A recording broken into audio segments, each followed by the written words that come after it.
다른 설교도 마찬가지지만 오늘 설교도 들으실 때에 좀 더 생각하시면서 들으시면 더 은혜가 될 줄 압니다. 로마 제국 시대의 프랑스 남부에 이 론강이라는 곳이 있습니다. 이 론강 하류가 이제 그 강의 영향으로 아주 비옥한 땅이었어요. 그래서 그 하류에 살고 있는 사람들은 농사를 지을 때마다 아주 그냥 그 수확, 풍년이어서 그 하류 지역에서 아주 풍성하게 삶을 살고 있었습니다. 그런데 어느 날부터 이 강이 조금씩 이 말라가더니 농사를 지을 수 없을 정도가 되었어요. 심지어는 물조차 찾을 수 없는 그러한 마른 땅이 되고 말았습니다. 이렇게 강이 말라버린 이유는 그 강 중류에 사는 사람들이 이 하류에 사는 사람들이 워낙 풍족하게 사니까 그것이 시기심이 생겼어요. 그래서 이 강줄기를 막아버렸던 겁니다.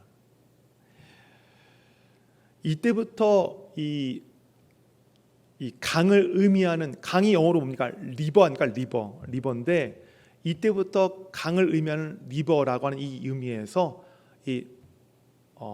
경쟁자, 영어로 라이벌이라고 하는 이 영어가 유래가 되었습니다. 경쟁자, 라이벌. 방금 예화에서 제가 말씀드린 대로 무슨 뜻입니까? 같은 목표를 위해 같은 분야에서 일을 하면서 자기가 앞서려고 하는, 또 자기가 이기려고 겨루는 그런 상대를 경쟁자 또는 라이벌이라고 말하지 않습니까? 이러한 경쟁자 또는 라이벌이라고 하는 이 말에 반대말이 있습니다. 뭔지 아십니까?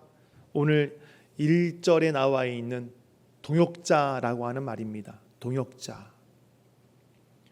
이 동역자는 어느 면에서는 경쟁자, 라이벌과 비슷한 의미를 갖고 있습니다. 왜냐하면 같은 목표를 위해서 또 같은 분야에서 일을 하기 때문입니다.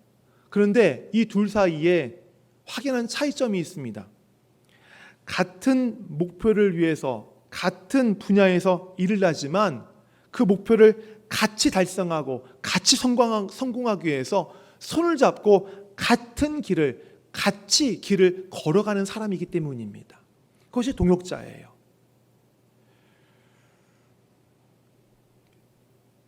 같은 목표를 위해서 손을 잡고 같이 길을 가는 사람인 동역자. 이 동역자는 그리스도인인 저와 여러분에게 매우 중요한 사람입니다. 왜냐하면 그리스도인이 해야 할 일이 예수 그리스도를 위하여 일하는 것인데 어떤 일이에요? 교회를 세우고 가정을 세우고 또 일터를 세우고 또 이 민족을 세우고 그 가운데 예수 그리스도의 복음을 전하는 그런 일들을 그리스도인이 하지 않습니까? 그 일을 할 때에 이 동역자들이 함께 도와 일을 해야 되기 때문입니다. 예수님께 세상에 복음을 전하라고 제자들을 파송하실 때 혼자 보내지 않으셨어요. 2사람씩 보내셨습니다. 동역자들이에요. 사도 바울이 전도여행을 할 때 혼자 전도여행하지 않았습니다. 그와 함께한 동역자들이 있었습니다. 우리 교회를 보십시오. 우리 서명성교회가 담임 목사 혼자서 이 교회를 세워가고 있습니까? 아니죠. 이 교회 부름받은 우리 성도님들이 담임 목사와 함께 동역자가 되어서 그리스도의 몸된 이 교회를 함께 세워가고 있지 않습니까? 바로 이처럼 그리스도인에게 동역자는 매우 중요합니다. 그리스도 일을 하는데 이 동역자들은 매우 중요한 사람들입니다. 그러면 이러한 동역자들을 어디서 찾을 수 있을까? 어디서 찾을 수 있을까요? 여기저기 백방으로 수소문을 내서 나와 함께 일할 좋은 동역자를 막 찾으러 다니면, 그런 좋은 동역자를 찾을 수 있을까요? 또는 나와 함께할 좋은 동역자를 보내달라고 하나님께 기도하면 어느 날 갑자기 어디선가 이 좋은 동역자들이 짜잔 하고 나타날까요? 그렇지 않습니다. 여기저기 돌아다니면서 나와 함께할 동역자, 좋은 동역자들을 찾는다고 좋은 동역자가 찾아지는 것이 아닙니다. 또 좋은 동역자가 어느 날 갑자기 그냥 불쑥 같이 일하자고 나타나지도 않습니다. 더군다나 내 마음과 내 성격과 잘 맞는 동역자를 찾기란 참 어려운 일입니다. 얼마나 어려운 일이냐면 불가능에 가까운 일입니다. 남편의 동역자가 누굽니까? 아내입니다. 아내의 동역자가 누굽니까? 남편입니다. 아내의 마음에, 남편의 마음에 아내의 생각과 남편의 생각이 서로 잘 맞습니까? 안 맞죠. 네, 만든 분 계십니까? 네, 안 맞습니다. 안 맞는 두 분이 지금까지 가정을 지켜온다는 거 기적입니다. 기적이에요. 그렇다면 어디서 나와 함께할 이 동역자들을 찾을 수 있을까요? 어디서 나와 함께할 좋은 동역자를 찾을 수 있을까요? 그것은 예수님께서 제자들을 부르시는 모습을 통해서 우리가 답을 얻을 수 있습니다. 예수님께서 제자들을 부르셨죠. 왜요? 자기 동역자로 삼으시기 위해서. 그런데 당신의 동역자로 삼으시기 위해서 부르신 그 제자들의 그 면면을 한번 보시길 바랍니다. 베드로는 성격이 급했습니다. 행동보다 말이 먼저 나가는 사람이었습니다. 말과 행동이 이율배반적인 사람이었어요. 또 요한과 그의 형제 야고보를 보십시오. 이 두 형제는 우레의 아들이라고 하는 별명을 불릴 정도로 아주 성격이 불같은 사람들이었습니다. 또 예수님의 제자 중에 도마도 있죠. 그 도마, 늘 항상 모든 것이 그냥 마음에 안 들었어요. 예, 모든 것이 다 그냥 그 부정적이었어요. 예수님이 부활하신 것을 다른 사람들이 다 얘기했는데도 도마만 믿지 못했지 않습니까? 의심 많은 사람이었어요. 뭐 이 사람들뿐만이겠습니까? 이 다른 제자들은 또 어떻습니까? 뭐 일일이 다 말을 하지 않아도 아마 다 아실 겁니다. 이들은 그냥 누가 제일 예수님으로부터 이 사랑받는 자인가, 누가 우리들 가운데 제일 큰가, 그것만이 오로지 그들의 관심거리였습니다. 그것만 생각하고 다녔어요. 한마디로 예수님의 제자들, 예수님의 동역자가 되기에는 모자라도 한참 모자란 사람들이었습니다. 그런데 예수님께서 이들을 제자로 부르셔서 복음을 가르치시고 훈련시키셔서 예수님을 위해서 일하는 당신의 동역자로 세우셨습니다. 어디서 나와 함께할 좋은 동역자를 찾을 수 있을까라고 하는 이 물음에 대해서 바로 예수님께서 제자들을 부르신 이 모습에서 우리가 답을 얻을 수 있죠. 그것은 동역은 서로 부족하지만 서로 영향을 주며 서로 받으며 함께 만들어가는 것이란 겁니다. 그리고 좋은 동역자는 서로 부족하지만 서로 영향을 주면서 서로에게 좋은 영향을 주면서 서로 세워가면서 상대방을 세워가는 것이 바로 좋은 동역자라는 것입니다. 그러므로 나와 함께할 주님의 일을 할 동역자들을 찾고 있습니까? 나와 함께할 이 주님의 일, 가정을 세우는 동역자를 찾고 있습니까? 교회를 세울 동역자를 찾고 있습니까? 여러분 멀리서 찾지 마시길 바랍니다. 바로 여러분이 속한 그곳에, 여러분과 가장 가까운 곳에 여러분에게 가장 좋은 동역자가 있기 때문입니다. 수원명성교회 이 담임 목사의 동역자가 누굽니까? 뭐 다른 교회 목사님들이 저의 동역자입니까? 아닙니다. 저의 동역자는 바로 이곳에 계신 우리 성도님 한 분 한 분이 저의 동역자입니다. 여러분의 동역자가 누굽니까? 바로 옆에 계신 분들이에요. 그리고 이 앞에 있는 좀 부족하지만 이 담임 목사 안중우 목사가 바로 여러분들의 동역자입니다. 다시 말씀드리지만 여러분 가정의 동역자가 누굽니까? 남편과 아내 아닙니까? 여러분의 직장의 동역자가 누굽니까? 여러분과 직장 상사와 또 같이 일하는 사람들 아닙니까? 왜 그렇습니까? 바로 그곳이, 교회뿐만 아니라 바로 그곳이 하나님의 일을 위하는 하나님의 나라가 나타나야 될 바로 그 자리이기 때문입니다.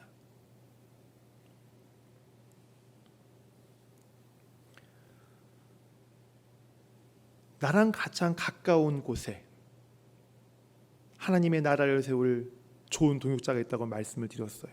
그러면 지금 나랑 가장 가까운 이 나의 지체, 나의 남편, 나의 아내를 어떻게 좋은 동역자로 세워갈 수 있을까 한번 생각해 봐야 되겠습니다. 서로를, 상대방을 좋은 동역자로 세워가는 방법 여러 가지 있겠지만 저는 오늘 본문 말씀을 중심으로 말씀을 드리려고 합니다. 그것은 여러분의 가정과 여러분의 교회와 여러분의 일터에 있는 분들, 가정에 있는 남편, 아내, 또 교회에 있는 직분자들, 목사, 장로, 권사, 집사, 여러분의 자녀들, 또 일터에 있는 직장 상사들과 같이 일하는 동료들, 그들을 인간으로 보시길 바랍니다. 사람으로 보시길 바랍니다. 대부분 아내가 남편을 볼 때 남편 아무개로 봅니다. 아내가 남편이 아내를 볼 때 아내 아무개로 봅니다. 그렇기 때문에 아내가 해야 될 권리, 의무, 남편이 해야 될 권리와 의무 안에서만 상대방을 보기 때문에 갈등이 생기는 거예요. 교회도 마찬가지입니다. 목사 누구로 보기 때문에, 장로 누구로 보기 때문에 그분들이 실수하거나 그분들이 이상한 행동을 할 때 그것들을 우리가 이해하지 못하는 거예요. 물론 크게 잘못할 경우에는 아니겠지만 실수하는 경우가 있잖아요.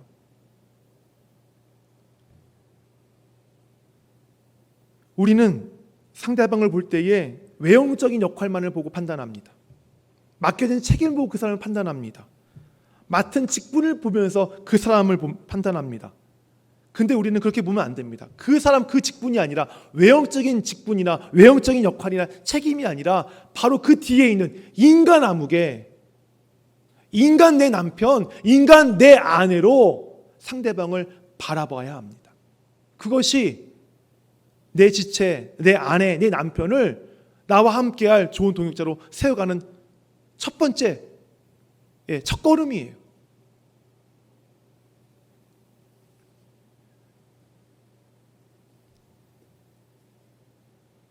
오늘 본문을 보면 바울이 빌레몬을 자신의 동역자로 부릅니다. 1절을 보니까 이렇게 얘기하죠. 그리스도 예수를 위하여 갇힌 자 된 바울과 및 형제 디모데는 우리의 사랑을 받는 자요 동역자인 빌레몬이라고 말합니다. 근데 바울이 빌레몬을 동역자라고 부르기 전에 앞서서 그 앞에 매우 중요한 말을 먼저 하고 있습니다. 다시 한번 보시길 바랍니다. 이것입니다. 그리스도 예수를 위하여 갇힌 자 된 바울과 및 형제 디모데는 우리의 사랑을 받는 자요. 우리의 사랑을 받는 자요. 바로 이 말입니다.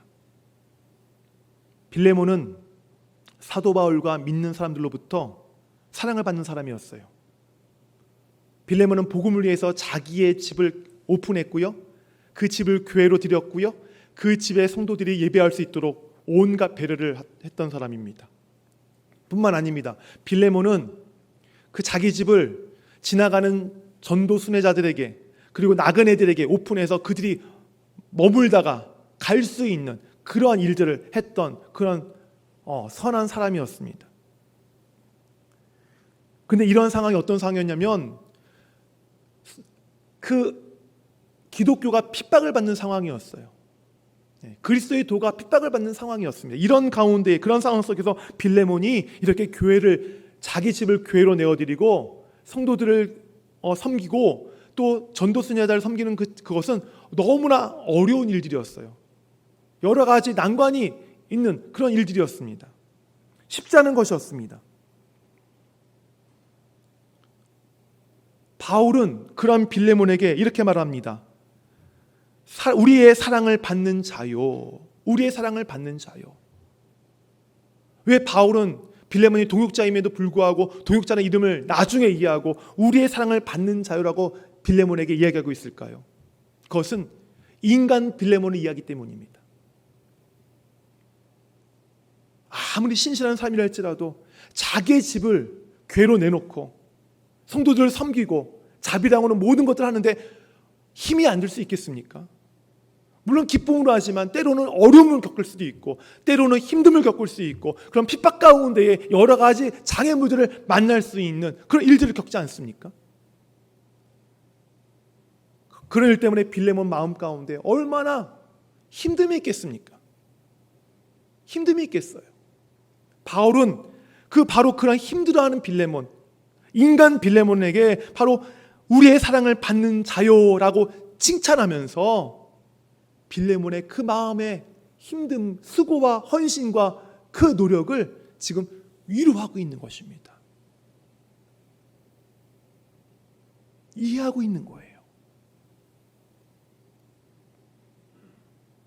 이것뿐만 아닙니다. 바울은 빌레몬이 신실한 그리스도인인 걸 알지만 그가 노예 오네시모로 인해서 그의 마음 가운데 상처가 있다는 것을 알고 있어요. 빌레몬이 오네시모를 무익한 종이라고 얘기했거든요. 쓸모없는 인간이라고 얘기할 정도로 그 마음 가운데 상심이 컸습니다. 바울은 바로 그 마음까지도 이해하고 있었어요. 바울은 빌레몬보다 나이가 많은 사람입니다. 그리고 사도의 권위를 갖고 있는 사람입니다. 그래서 그 연장자의 권위와 사도의 권위를 갖고 당신 오네시모에게 이렇게 하시오라고 일방적으로 말할 수도 있었어요. 하지만 바울은 빌레몬이 갖고 있는 인간 빌레몬, 신실한 그리스도인이 아니라 그 이면에 있는 그 뒤에 있는 인간 빌레몬이 갖고 있는 그 마음의 상처를 이해하고 있었기 때문에 오네시모에 대해서 부탁할 때에 비록 사도지만 연장자이지만 간곡하게 빌레몬에게 요청하고 있는 것입니다. 8절과 10절 말씀 읽어보실래요? 우리 빌레몬서 8절과 10절 우리 같이 읽을까요? 이러므로 내가 그리스도 안에서 아주 담대하게 내게 마땅한 일로 명할 수도 있으나 도리어 사랑으로서 간구하노라. 나이가 많은 나 바울은 지금 또 예수 그리스도를 위하여 갇힌 자 되어 갇힌 중에서 낳은 아들 오네시모를 위하여 내게 간구하노라. 사도 바울이 마음에 상처 입은 빌레몬을 어느 만큼 이해하는지 느껴지세요?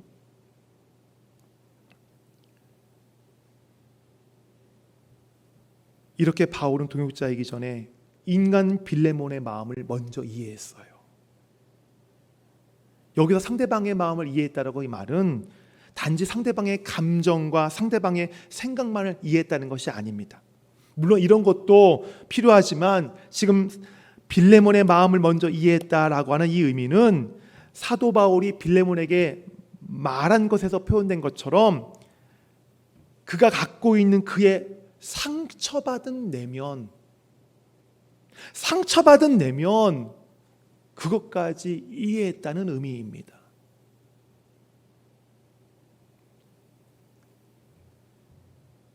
여러분의 남편과 여러분의 아내, 여러분의 부모님, 또 직분자들을 외형적인 역할과 맡겨진 책임과 그 직분으로만 봐버리면 이들의 마음 가운데 어떤 내면의 상처를 갖고 있는 사람인지 보지 못해요. 보지 못해요. 목사가 왜 외로운지 아십니까? 사람들이 목사로만 보기 때문입니다. 목사도 인간인데. 왜 우리 아버지들이 외로운지 아십니까? 자녀들이 아버지를 아버지로만 보기 때문입니다. 아버지도 인간인데. 그래서 아버지들이 외로운 거예요.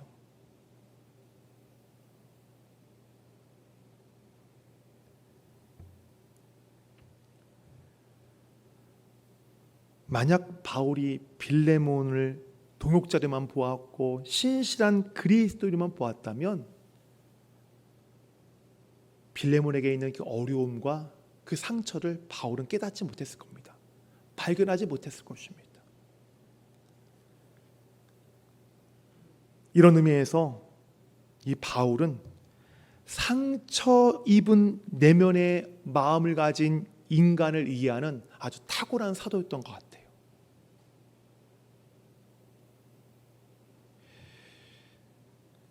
사람들 중에는 자기 마음에 있는 깊은 상처로 인해서 진짜 아픈데 그 아픔을 다른 사람이 알아챌까 봐 내색하지 않습니다. 그냥 아무렇지도 않은 얼굴 표정을 하고 그리고 다니고 있어요. 많은 사람들이 대부분 이렇습니다. 여기 계신 분들하고 예외겠습니까? 여러분들도 마찬가지입니다. 마음에 진짜 깊은 상처가 있는데 내색하지 못해요. 왜요? 장로니까. 왜요? 권사니까. 왜요?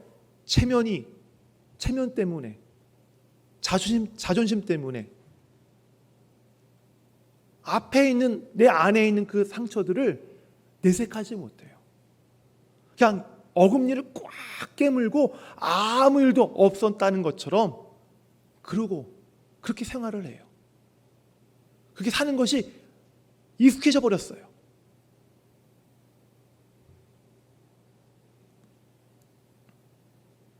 많은 분들이 갖고 있는 이 깊은 상처를 가만히 들여다보면 여러 가지 원인이 있지만 대개의 이 경우가 이 어린 시절에 입은 상처들이에요.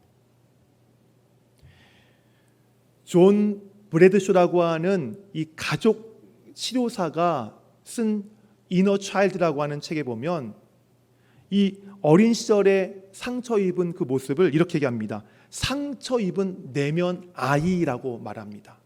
상처 입은 내면 아이. 사람들마다 상처 입은 내면 아이가 있다는 거예요. 그 상처 입은 내면 아이가 그 사람 안에, 내 안에 자리 잡는 이유는 여러 가지가 있습니다. 일반적인 것은 그 어렸을 때에 신기한 것도 많고 호기심도 많잖아요. 그럴 때 이 권위자로부터, 이 선생님이라는 권위자 또는 부모라는 권위자로부터 그 호기심과 그 질문하는 것이 막 짓밟히고 거부당하고 하찮게 여김을 당했을 때, 이럴 때에 이 대부분 이 내면에 이 상처 입은 내면 아이가 생기는 것입니다. 또 이런 것도 있어요. 이 권위자로부터 이 낙관적인 태도로 옹호받지 못할 때, 이렇게 지지받지 못하고 도움받지 못했을 때에, 거절당했을 때에 수치심을 느끼고 막 그때부터 이 상처 입은 내면 아이가 생기는 것입니다. 또 부모와 함께 있어야 될 그때에 방치되었을 때 이런 상처 입은 내면 아이가 생겨요. 그 외에 이유가 여러 가지가 있습니다.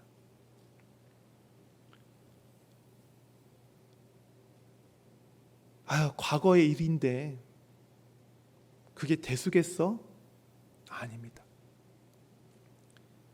사람이 어린 시절에 입은 상처는 과거의 일일지는 몰라도 그 일 때문에 상처받은 내면 아이는 항상 현재입니다.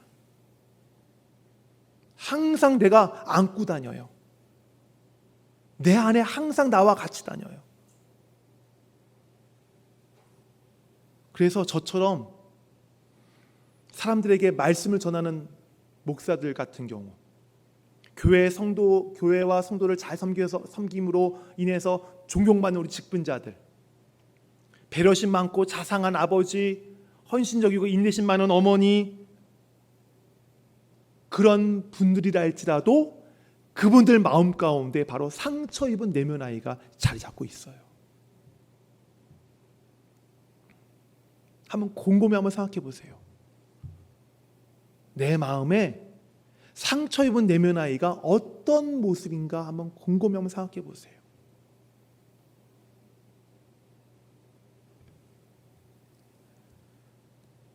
그런데 문제는 누구에게나 있는 이 상처 입은 내면 아이를 그냥 방치한다는 거예요. 대수롭지 않게 여긴다는 거예요. 과거에 정말 힘들고 지독한 상처를 내가 받았는데 그것을 일부러 기억하지 않으려고 해요.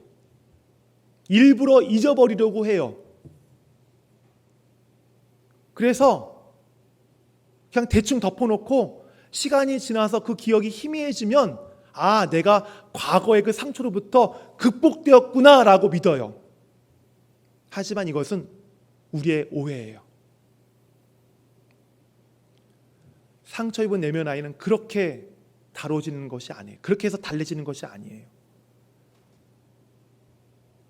희미해진 기억 때문에 과거를 기억하지 못하는 것, 그것은 극복이 아니라 나의 의도적인 회피예요.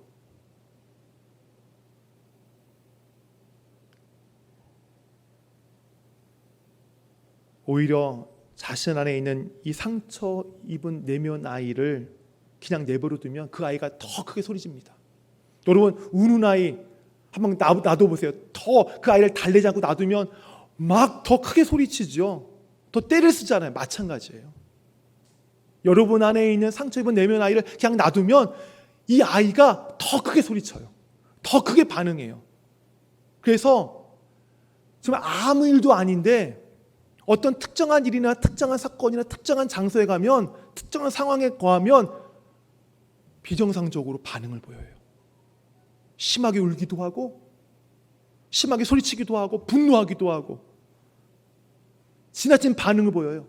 또 반대로 지나치게 회피하거나 지나치게 무관심할 때도 있어요. 다 그 이유가 상처 입은 내면 아이가 보이는 반응들이에요. 여러분 안에 있는, 제 안에 있는 상처 입은 내면 아이가 보이는 반응들이에요.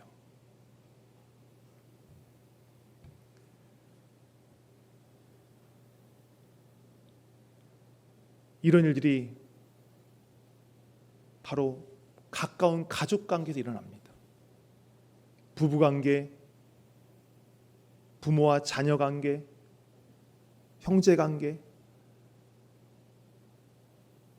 더욱 무서운 것은 이 상처받은 내면 아이를 제대로 다뤄주지 않으면 이 아이가 불안해서 다른 것에 집착하게 됩니다. 사람에게 집착하면 관계 중독에 빠지고, 도박에 집착하면 도박 중독에 빠지고, 성에 집착하면 성 중독에 빠지고, 알코올에 중독하면 알코올 중독에 빠지는 거예요. 이유가 어디예요? 상처받은 내면 아이가 제대로 다뤄지지 않았을 때에 일어나는 결과들이에요.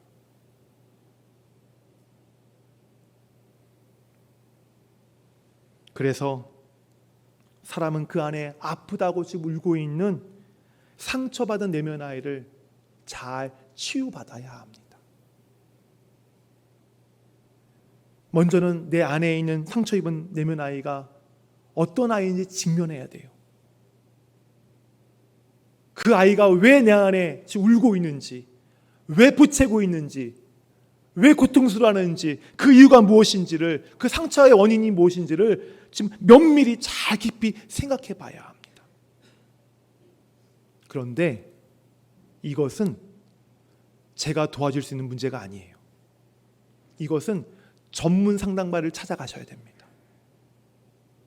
전문 상담가를 찾아가시면 자기 안에 있는 내면에 있는 상처받은 아이가 왜 아픈지, 뭐 때문에 상처받았는지 그것들을 직면하도록 도와줘요. 이것들은 전문가가 할 일들이고요.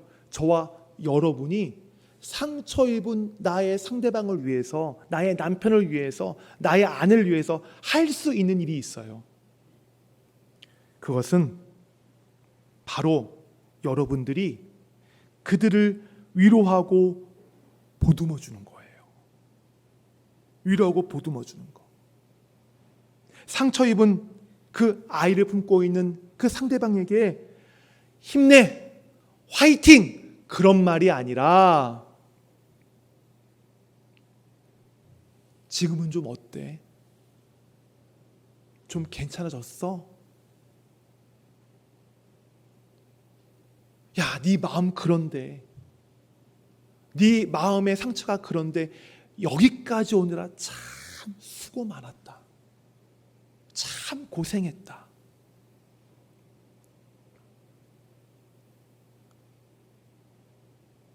아버지 그렇게 막 절제되고 그런 모습 보여주시지 않아도 돼요.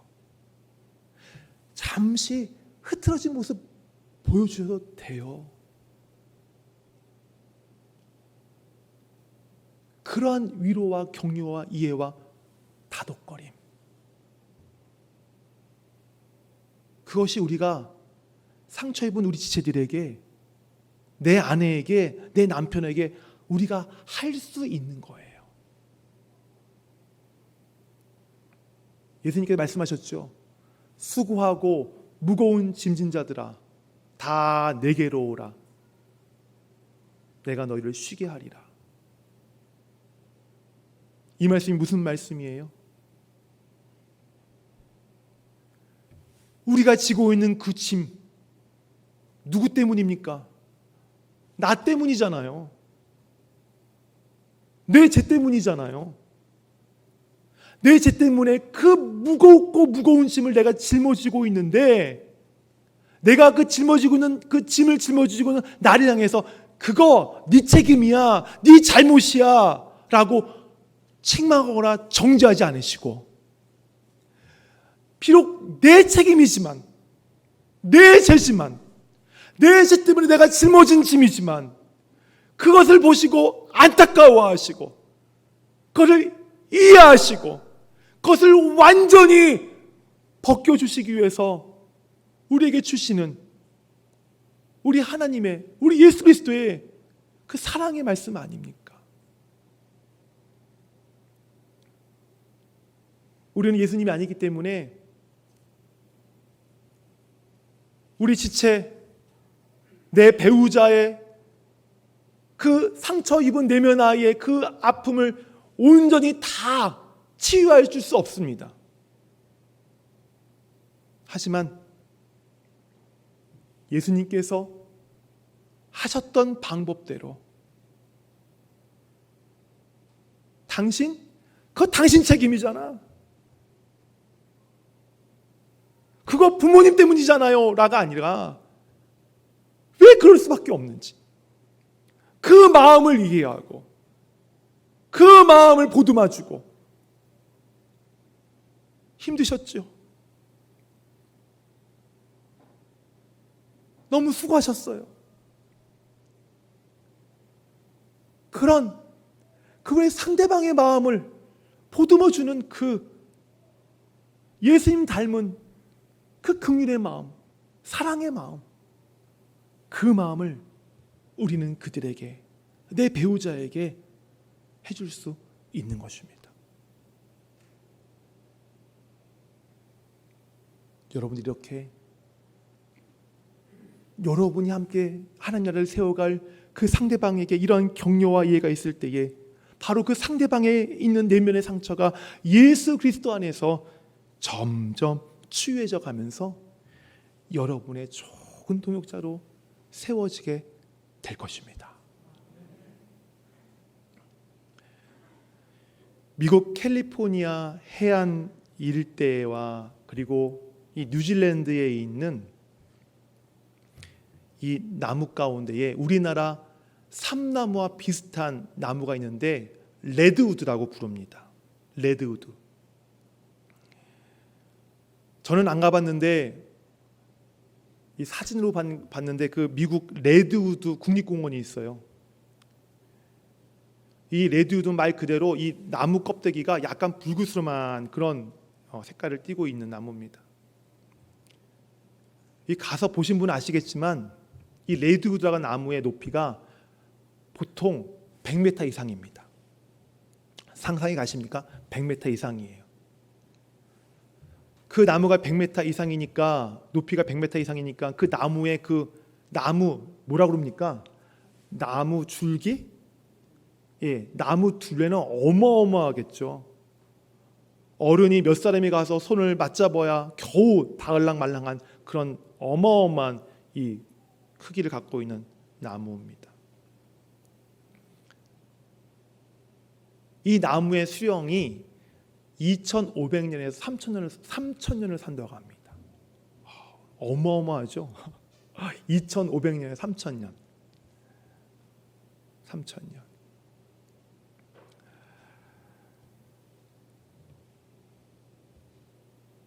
근데 이렇게 100m 이상 100m 이상 자라는 나무고, 밑둥도 이 둘레도 어마어마한 나무고, 그리고 2000년, 3000년을 사는 그런 나무인데 특이한 점이 있어요. 이 나무의 뿌리가 고작 2m에서 3m밖에 되지 않는다는 사실입니다. 그 어마한 크기의 나무의 뿌리가 고작 2m, 3m밖에 되지 않는다는 거예요. 어떻게 2m나 3m밖에 되지 않는 그 뿌리를 가지고 그 나무가 3000년을 살 수 있을까요? 어떻게 100m 이상 자랄 수 있을까요? 그 나무가 크기 때문에 바람도 좀 세게 받겠습니까? 폭풍이 오면 그 큰 나무가 어떻게 버틸 수 있을까요? 그 비밀은 뿌리에 있습니다.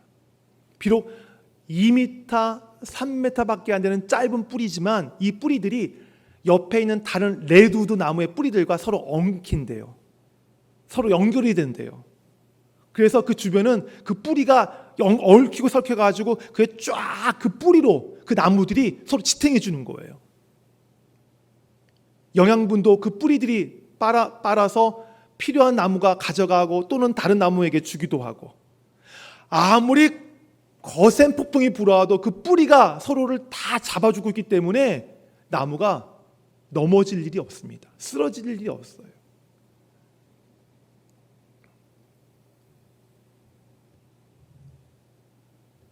레드우드 나무의 뿌리가 서로 다른 레드우드의 나무의 뿌리와 단단히 얽혀 있고 연결되어서 서로 영양분을 주고 받고 또 서로를 폭풍 속에서 붙잡아 주는 것처럼, 그 가운데에 이 나무가 거목으로 성장해 가는 것처럼 내면에 상처를 입고 아프다고 우는 아이가 있는 나를 다른 지체가 그리스도 안에서 잘 붙잡아주고,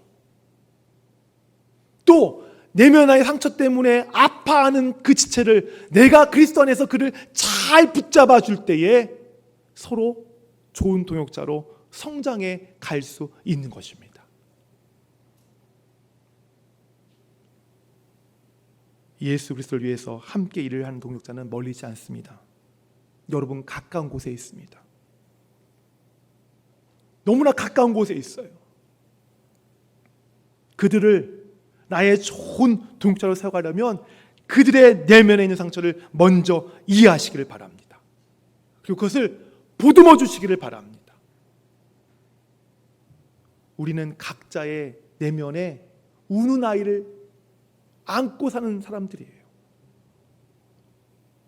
또 우리는 우는 아이를 안고 있는 사람들을 격려하고 보듬을 수 있는 사람들입니다. 우리는 서로가 이렇게 보듬고 위로해야 되고 서로 같이 나가야 될 그런 지체들이에요. 그러므로 우리 공동체는, 여러분의 가정은 서로가 서로의 내면에 있는 이 상처 입은 아이를 이해하고 그 아이가 성인으로 성장하도록 기도하면서 도와주시기를 바랍니다. 이 내면 아이가 왜 내면 아이인 줄 아세요? 성장할 수 있기 때문에 그래요. 이 우는 아이가요, 옆에 지체들이 남편이 아내가 잘 보듬어주고 격려해주면 이 내면 아이가 성장해요. 그러면 그때 받았던 상처를 이길 수 있는 회복 탄력성이 생겨요. 그래서 옆에서 도와줄, 그래서 옆에서 보듬어줄 좋은 동역자가 필요한 거예요. 이렇게 서로 예수 그리스도 안에서 이렇게 세워가는 좋은 동역자로 세워가는 저와 여러분 되시기를 소원합니다. 우리 찬양하기를 원합니다.